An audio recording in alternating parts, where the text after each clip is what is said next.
Hey everybody, this is a real quick video in case you have these iClever cat ear Bluetooth headphones that you can get on Amazon and you need to do a hard reset to the factory default settings on them for one of two reasons. The first one is troubleshooting if they are not pairing with Bluetooth or not syncing with your device, your phone or other device, or they keep disconnecting or anything like that. The other reason is if you want to connect them to a new device, you're going to need to clear out the old device and put them back into the pairing mode.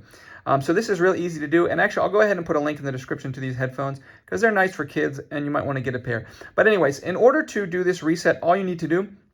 is find the power button on the side of the earbud, and you're just going to press and hold that power button for at least 5 seconds until the indicator light flashes alternatively in red, blue, red, blue, red, blue, red, blue. And what that means basically is that it has now disconnected from anything it was connected to, and it is back into pairing mode, and it's ready to be paired with a brand new device. Now you can go to your device and just connect to the headphones.